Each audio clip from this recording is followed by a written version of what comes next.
السلام علیکم ورحمۃ اللہ تعالی وبرکاتہ۔ جامعہ رضویہ منظر اسلام کی یوٹیوب چینل ہم سبق درس نظامی میں آپ کا خیر مقدم ہے۔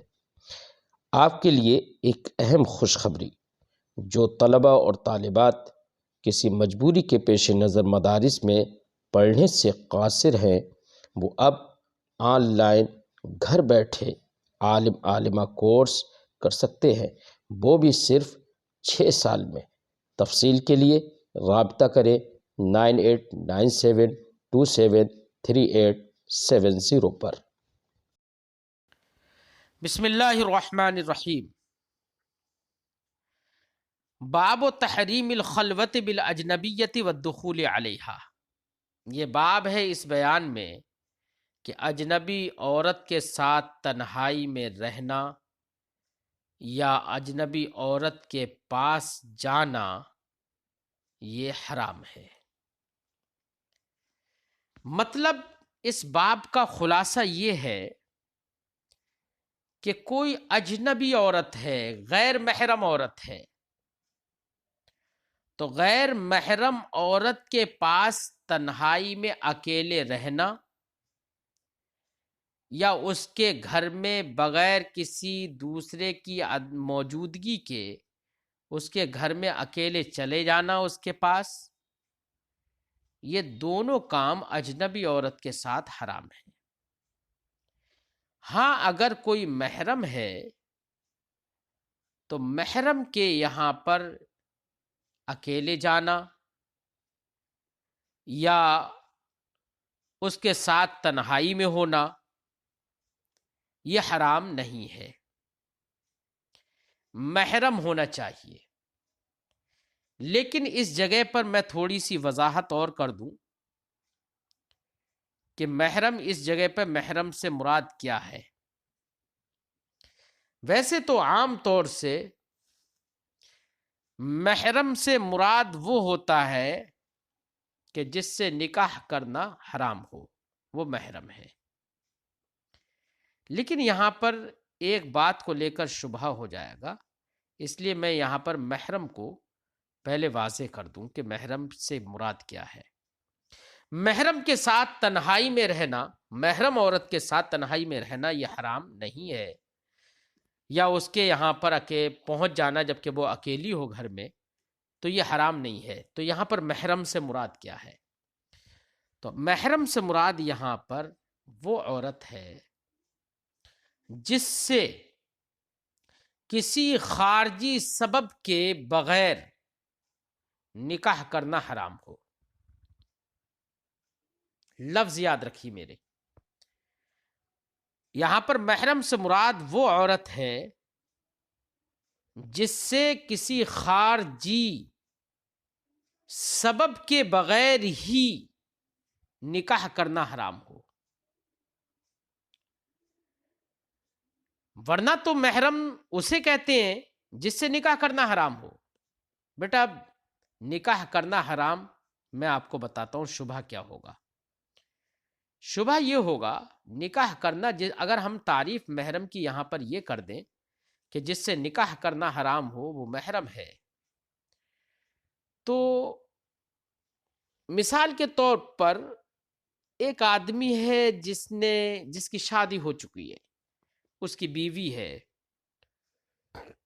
اور اس بیوی کی بہن، یعنی جس کو ہمارے معاشرے میں سالی کہتے ہیں، بیوی کی بہن، اس سے بھی نکاح کرنا حرام ہوتا ہے، لیکن اس کو ہم محرم نہیں کہیں گے۔ اس کے ساتھ اکیلے اور تنہائی میں رہنا یہ جائز نہیں ہوگا۔ کیوں؟ اس لیے کہ وہ محرم خارجی سبب کے بنا محرم نہیں ہے، خارجی سبب کی بنا پر محرم ہے۔ وہ خارجی سبب کیا ہے؟ خارجی سبب یہ ہے کہ اس کی بہن سے نکاح کیا ہے، تو اپنی بہن کی موجودگی میں اپنے بہنوئی سے اس کے لیے نکاح کرنا جائز نہیں ہے، یعنی جمع بین الاختین حرام ہے۔ اس لیے اس سے نکاح کرنا جائز نہیں ہے. وہیں پر تو یہ خارجی سبب ہے. اگر اس کی بہن سے نکاح نہ ہو یا نکاح ہے طلاق ہو جائے عدت گزر جائے تو فوراً وہ لڑکی جس کو سالی کہتے اس سے نکاح کرنا جائز ہو جائے گا. تو وہ ایک خارجی سبب کی بنا پر اس سے نکاح کرنا حرام ہو رہا تھا.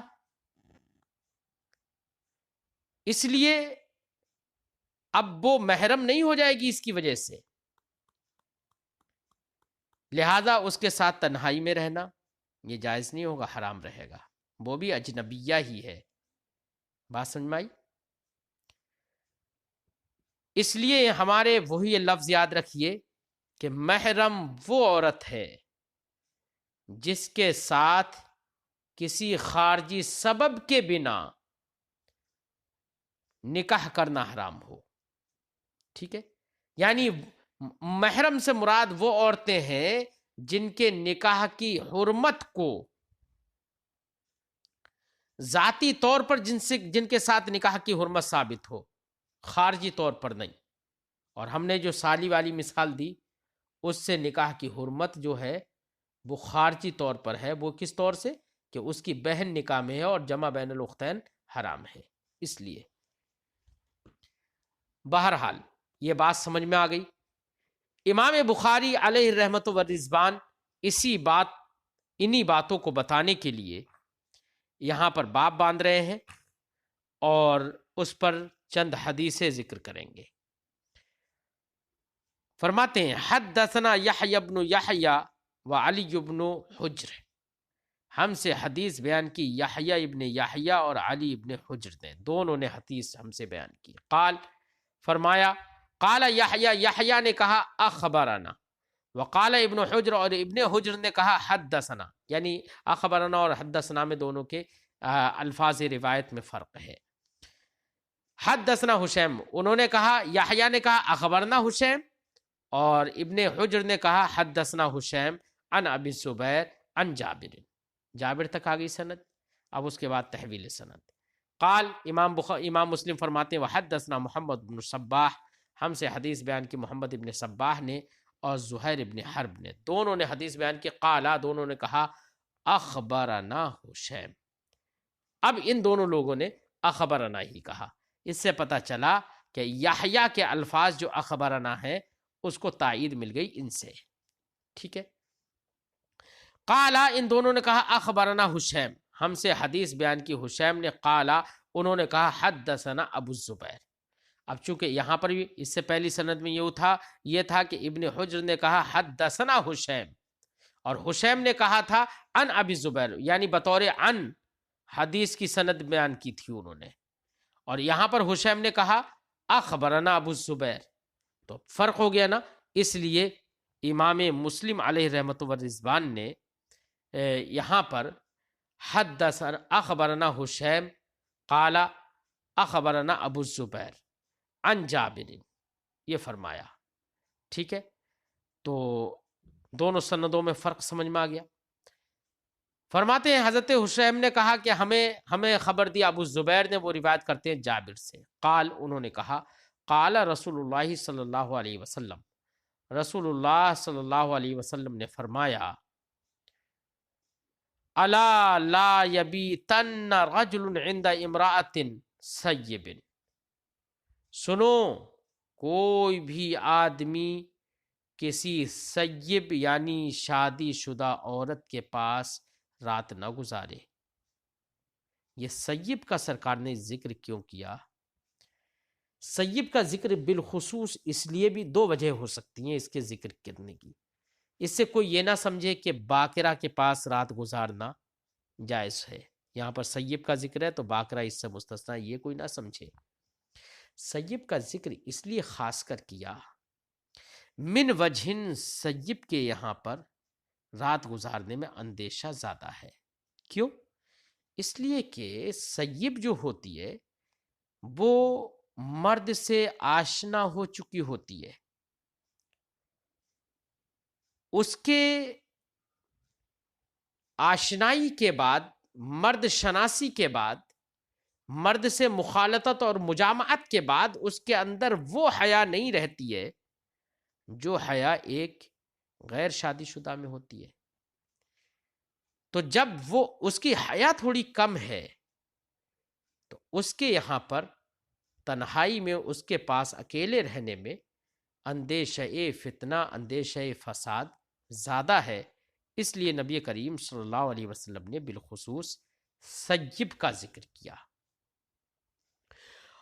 اور من وجہ باکرہ یعنی غیر شادی شدہ کے یہاں پر بھی فتنہ اندیشہ فتنہ زیادہ ہے. کیسے؟ من وجہ اس لیے زیادہ ہے اس کے اندر اگرچہ حیا ہے لیکن وہ مرد آشنا نہیں ہے. سیب کے بمقابل باکرہ کے اندر جو ابھی مرد سے آشنا نہیں ہوئی ہے اس کے اندر تڑپ، بے چینی اور بے قراری سیب کے مقابل زیادہ ہوگی. اس کو اشتہا الی الرجل وہ سیب کے مقابل زیادہ ہوگی اس کے اندر.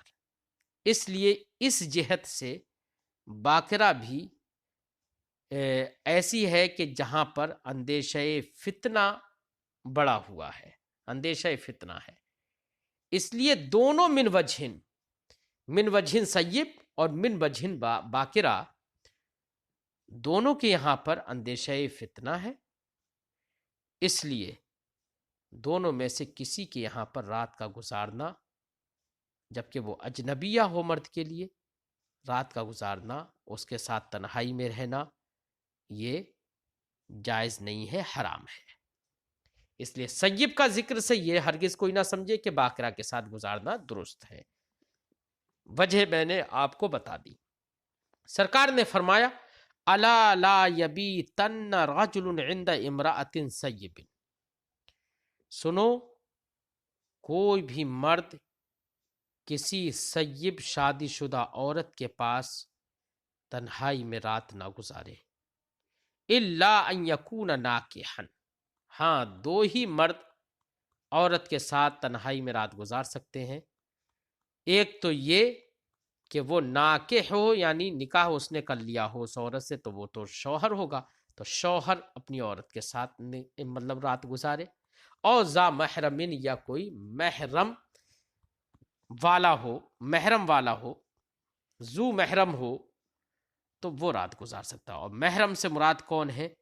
میں نے آپ کو بتا دیا، محرم سے مراد وہ ہے جس سے خارجی سبب کے بنا نکاح حرام ہو. ٹھیک ہے؟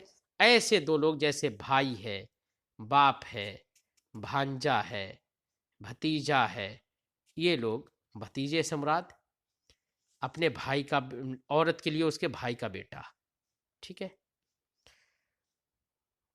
اپنے دیور یا جیٹھ کا جو بیٹا ہوتا ہے اس کو بھی بھتیجا کہتے ہیں ہمارے یہاں پر، لیکن وہ محرم نہیں ہوتا ہے، وہ غیر محرم ہوتا ہے اور اس سے نکاح کرنا جائز ہوتا ہے، اس لیے اس کے ساتھ رات نہیں گزاری جا سکتی. امام مسلم رحمۃ اللہ تعالیٰ علیہ فرماتے ہیں وحدثنا قتیبۃ بن سعید، ہم سے حدیث بیان کی قتیبہ ابن سعید نے، قال انہوں نے کہا حدثنا لیث، ہم سے حدیث بیان کی لیث نے تحویل سند، قال انہوں نے کہا وحدثنا محمد بن روم، ہم سے حدیث بیان کی محمد ابن روم نے، قال انہوں نے کہا خبرنا لیث، ہمیں خبر دی لیث نے، وہ روایت کرتے ہیں عن یزید ابن ابی حبیب، یزید ابن ابی حبیب سے وہ روایت کرتے ہیں عن ابو الخیر سے وہ روایت کرتے ہیں عقبہ ابن عامر سے، وہ کہتے ہیں ان رسول اللہ صلی اللہ علیہ وسلم قال، کہ رسول اللہ صلی اللہ علیہ وسلم نے ارشاد فرمایا ایاکم والدخول علی النساء، ایاکم اے اتقوا نفسکم، یہ معنی ہوگا ایاکم تم اپنے آپ کو بچاؤ، کس سے بچاؤ؟ والدخول علی النساء، عورتوں کے پاس داخل ہونے سے، یعنی عورتوں کو داخل ہونے سے اپنے پاس اور عورتوں کے پاس اپنے آپ کو داخل ہونے سے بچاؤ. فقال رجل من الانصار، تو انصار میں سے ایک شخص نے کہا یا رسول اللہ افرأیت الحمو، یا رسول اللہ عورتوں سے دور رہنے کے لیے جو آپ نے حکم فرمایا، حمو کے بارے میں آپ کا کیا خیال ہے یا رسول اللہ؟ کیا حکم ہے حمو کے بارے میں؟ الحمو کا معنی ہوتا ہے بیٹا وہ مرد جو عورت کے لیے اس کے شوہر کی جہت سے قریبی ہو، مثلا شوہر کا بھائی، چاہے وہ شوہر کا بڑا بھائی ہو یعنی جس کو ہمارے عرف میں جیٹھ کہتے ہیں، یا شوہر کا چھوٹا بھائی ہو جس کے ہمارے عرف میں دیور کہتے ہیں، ایسی شوہر کے بھائی کا بیٹا ہو، یہ سب الحمو میں آتے ہیں، یعنی دیور، جیٹھ، ہے نا، جٹھوت اور ایسے سب، یہ سب کس میں آتے ہیں؟ الحمو میں۔ تو ایک انصار کے ایک شخص نے کہا یا رسول اللہ افرأیت الحمو، یا رسول اللہ آپ کا جیٹھ اور دیور کے سلسلے میں کیا خیال ہے؟ قالا، تو سرکار نے فرمایا الحمو موت، جیٹھ اور دیور تو عورت کے لیے موت ہے۔ موت ہونے کا مطلب کیا ہے کہ باہری آدمی اگر آ جائے تو اسے تو یہ بھی ڈر ہوگا کہ کہیں کوئی مجھے دیکھ نہ لے، کہیں کوئی مجھے یہی نہ دیکھ لے کہ میں اس گھر میں جا رہا ہوں۔ اور رہا دیور اور جیٹھ، تو وہ تو اس گھر کے ہیں ہی، ان کو کوئی یہ بھی دیکھ لے گا کہ یہ اس گھر میں جا رہے ہیں تب بھی کوئی کچھ نہیں کہے گا، اسے تو یہ بھی ڈر نہیں ہے۔ اب جب یہ ڈر نہیں ہے باہر، اس کا مطلب یہ کہ خارجی خوف تو اس کے اندر بالکل ہی نہیں ہے۔ اب رہا داخلی، تو داخلی اگر یہ اس کے ساتھ تنہائی میں رہے گا تو یہاں پر باہری آدمی کے بمقابل اندیشہ فتنہ اور بڑھ جائے گا، اس لیے سرکار نے فرمایا الحمو موت۔ لیکن افسوس کی بات یہ ہے، ہم نے کچھ جگہوں پر یہ دیکھا کہ ایک عورت اپنے دیور سے بالکل ایسی گندی، گھنونی اور گھٹیا مذاقیں بھی کر لیتی ہے۔ ایک دیور اپنی بھابھی سے گھٹیا بھی مذاقیں کرتے ہیں اور عرف میں اس کو ایسا سمجھا جاتا ہے جیسے کہ وہ مباح ہو۔ ایسی جگہوں پر جہاں پر ایسے حالات ہیں، اب میں دیکھتا ہوں کہ اب تو اس زمانے میں ان چیزوں پر کافی کنٹرول ہو گیا۔ کوئی بھی بھابھی اپنے دیور سے، دیور اپنی بھابھی سے ایسی گندی، گھنونی مذاقیں اب نہیں کرتے ہیں، اب اس کو برا سمجھا جانے لگا ہے۔ لیکن میں نے دیکھا ہے کچھ دیہاتوں میں آج بھی اس کا چلن ہے، اور دیور اور بھابھی کی مذاقوں کو، گھٹیا مذاقوں کو، گندی اور ننگی مذاقوں کو بھی لوگ برا نہیں سمجھتے ہیں، اور ان کو ایک مذاق ہی سمجھتے ہیں، اور مباح سمجھ کے ایسی گندی بھی مذاقیں کرتے ہیں۔ اللہ رب العزت ایسے لوگوں کو بچنے کی توفیق دے۔ فرماتے ہیں نبی کریم صلی اللہ علیہ وسلم سے انہوں نے عرض کیا رسول اللہ افرأیت الحمو، دیور اور جیٹھ کے بارے میں یا رسول اللہ آپ کا کیا خیال ہے، کیا فرمان ہے؟ قال، سرکار نے فرمایا الحمو موت، دیور اور جیٹھ عورت کے لیے موت ہے، جب موت ہے تو اس سے تو بالکل بچنا چاہیے۔ حدثنی ابو الطاہر، تو موت تو نہیں ہے لیکن اندیشہ فتنہ بہت زیادہ ہے نا یہاں پر، تو یہ عورت کے لیے ایک ایسے ہی ہے جیسے کہ موت سے روح نکل جاتی ہے، یہ جیٹھ ایسا ہے جس سے اس کی عزت نکل جائے گی، یا دیور ایسا ہے جس سے اس کی عزت نکل جائے گی، عزت کا جنازہ یہاں پر اٹھ جائے گا، اس لیے اس کو سرکار نے موت فرمایا کہ موت ہی کی طرح ہے۔ حدثنی ابو الطاہر، مجھ سے حدیث بیان کیا ابو الطاہر نے، قال، انہوں نے کہا اخبرنا عبداللہ ابن وہب، ہمیں خبر دی عبداللہ ابن وہب نے، وہ روایت کرتے ہیں عن عمرو بن الحارث، عمرو بن حارث سے، اور لیث ابن سعد سے، وحیوہ ابن شریح، اور حیوہ ابن شریح سے، وغیرہم، اور ان کے علاوہ سے روایت کرتے ہیں ان یزید ابن ابی حبیب، کہ حضرت یزید ابن ابی حبیب نے ان سب کو بتایا بہذا الاسناد، پھر وہی سند ہے جو ما قبل میں گزر گئی، مثلہ، اور وہی حدیث ہے جو ما قبل میں گزر گئی اسی کی طرح، سند امام مسلم نے دوسری ذکر کر دی۔ وحدثنی ابو الطاہر، امام مسلم فرماتے ہیں مجھ سے حدیث بیان کیا ابو الطاہر نے، قال، انہوں نے کہا اخبرنا ابن وہب، ہمیں خبر دی ابن وہب نے، قال، انہوں نے کہا وسمعت عمرو، میں نے سنا عمرو کو، نہیں انہوں نے کہا سمعت اللیث، میں نے لیث کو سنا، لیث بن سعد کو سنا، یقول، وہ کہتے تھے اب یہاں پر امام مسلم نے جو حدیث سند کے ساتھ ذکر کی ہے اس میں یہ ہے کہ لیث ابن سعد نے ہی کہہ دیا الحم و اخو الزوج. انہوں نے کہا، یعنی امام مسلم نے ما قبل میں جو حدیث گزری وہاں پر الحمو کا معنی کیا ہے، اس الحمو کے معنی کی تفسیر بیان کرنے کے لیے یہاں پر ایک دوسری سند سے ایک دوسری حدیث ذکر کی جس سے اس کی تفسیر ہو جاتی ہے. فرماتے ہیں لیث ابن سعد نے کہا، وہ کہتے تھے الحمو اخو الزوج، ہم جو ہے وہ شوہر کا بھائی ہے. اب اخو الزوج ہے، چاہے وہ بڑا بھائی ہو یا چھوٹا بھائی ہو، چاہے دیور ہو یا جیٹھ ہو، دونوں کو شامل ہے. الحم و اخو الزوج، ہم یہ شوہر کا بھائی ہوتا ہے. وما اشبہ من اقارب الزوج، ایسی ہم میں وہ بھی سب داخل ہیں جو شوہر کے قریبی شوہر کے بھائی کے مشابہ ہوں، یعنی جن قریبی رشتہ دار، جیسے کہ شوہر کا بھتیجا ہے، شوہر کا بھانجا ہے، جو گھروں پر بے روک ٹوک آتے رہتے ہیں، وہ سب ان میں شامل ہوں گے. وہی فرماتے ہیں وما اشبہ، ایسے شوہر کے بھائی کے مشابہ جو قریبی شوہر کے رشتہ دار ہیں، جیسے کہ ابن العم یعنی چچا کا بیٹا، ونحو، ایسی اس کے علاوہ دوسرے. بہرحال اس سے تفسیر معلوم ہو گئی الحم کی. امام مسلم فرماتے وحدثنا ہارون بن معروف، ہم سے حدیث بیان کی ہارون ابن معروف نے. وہ فرماتے قال، انہوں نے کہا حدثنا عبداللہ ابن وہب، ہم سے حدیث بیان کی عبداللہ ابن وہب نے. قال، انہوں نے کہا اخبرنی عمرو، مجھے خبر دی عمرو نے، تحویل سند. قال، انہوں نے کہا، امام مسلم فرماتے وحدثنی ابو الطاہر، مجھ سے حدیث بیان کی ابو الطاہر نے. قال، انہوں نے کہا اخبرنا عبداللہ ابن وہب، ہمیں خبر دی عبداللہ ابن وہب نے. وہ روایت کرتے ہیں عمرو ابن حارث سے، وہ کہتے ہیں ان بکر ابن سوادہ، حضرت بکر ابن سوادہ حدثہ، انہوں نے اب بکر ابن سوادہ نے عمرو ابن حارث کو بتایا ان عبد الرحمن ابن جبیر، کہ حضرت عبد الرحمن ابن جبیر حدثہ، عبد الرحمن ابن جبیر نے ان کو بتایا، کس کو؟ بکر ابن سوادہ کو. کیا؟ ان عبداللہ ابن عمر، کہ حضرت عبداللہ ابن عمر بن عاص، عبداللہ ابن عمرو ابن عاص حدثہ، انہوں نے انہیں بتایا، کس کو؟ عبد الرحمن ابن جبیر کو.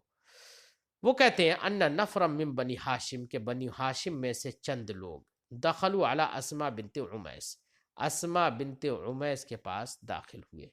فدخل ابو بکر الصدیق، تو حضرت ابو بکر صدیق داخل ہوئے. وہیا تحتہ، اس حال میں کہ اسماء بنت عمیس حضرت ابو بکر صدیق کے تحت تھیں، یعنی ان کے نکاح میں تھی. اب دیکھو، حضرت ابو بکر صدیق کی بیوی اسماء بنت عمیس ہیں، ان کے یہاں پر قبیلہ بنی ہاشم کے چند لوگ داخل ہوئے، اندر آ گئے. پھر حضرت ابو بکر صدیق باہر سے آئے ہوں گے. فدخل ابو بکر صدیق، تو حضرت ابو بکر صدیق داخل ہوئے. وہی تحتہ، اس حال میں کہ اسماء بنت عمیس حضرت ابو بکر صدیق کے نکاح میں تھی. یومئذ، ان دنوں. فرآہم، تو حضرت ابو بکر صدیق نے ان لوگوں کو دیکھا کہ وہ ان کی بیوی کے پاس ہیں. فکرہ ذالک، تو حضرت ابو بکر صدیق نے اس کو ناپسند کیا. فذکر ذالک لرسول اللہ صلی اللہ علیہ وسلم، تو حضرت ابو بکر صدیق نے اس کا ذکر رسول اللہ صلی اللہ علیہ وسلم سے کیا. وقال، اور کہا لم ارا لا خیرہ. قال، فرمایا لم ارا الا خیرن، یا رسول اللہ صلی اللہ علیہ وسلم نے ارشاد فرمایا میں نہیں دیکھتا سوائے بھلائی کے. یعنی نہیں بلکہ حضرت ابو بکر صدیق نے کہا لم ارا الا خیرن، یا رسول اللہ یہ لوگ داخل ہوئے، مجھے کوئی شک اور شبہ اور مجھے کچھ فساد اور شر کا اندیشہ نہیں ہے. لم ارا الا خیرن، میں نے نہیں دیکھا سوائے بھلائی کے، یعنی یہاں پر کچھ غلط تو نہیں ہوا یا رسول اللہ، بھلا ہی ہے. لیکن پھر بھی میں یہ پوچھ رہا ہوں ان لوگوں کا داخل ہونا صحیح ہے یا نہیں ہے. یہ پوچھا حضرت ابو بکر صدیق نے، کس سے؟ رسول اللہ صلی اللہ علیہ وسلم سے. وقال، حضرت ابو بکر صدیق نے یہ بھی کہا لم ارا الا خیر، میں نے بھلائی کے سوا کچھ نہیں دیکھا، یعنی کوئی برائی نہیں ہوئی ہے، لیکن پھر بھی مجھے اتنا پسند ہے کہ یہ لوگ داخل ہوئے میری بیوی کے ہاں. فقال رسول اللہ صلی اللہ علیہ وسلم، تو رسول اللہ صلی اللہ علیہ وسلم نے ارشاد فرمایا ان اللہ قد برأہا من ذالک، کہ اللہ رب العزت نے اسماء بنت عمیس کو اس سے پاک فرما دیا ہے. ثم قام رسول اللہ صلی اللہ علیہ وسلم علی المنبر. دیکھیے پہلے تو سرکار نے ان کی براعت کا اظہار کیا کہ وہ بالکل اس سے بری ہیں، ان وہاں پر کوئی اندیشہ خیر کے سوا اور کوئی اندیشہ نہیں کرنا چاہیے.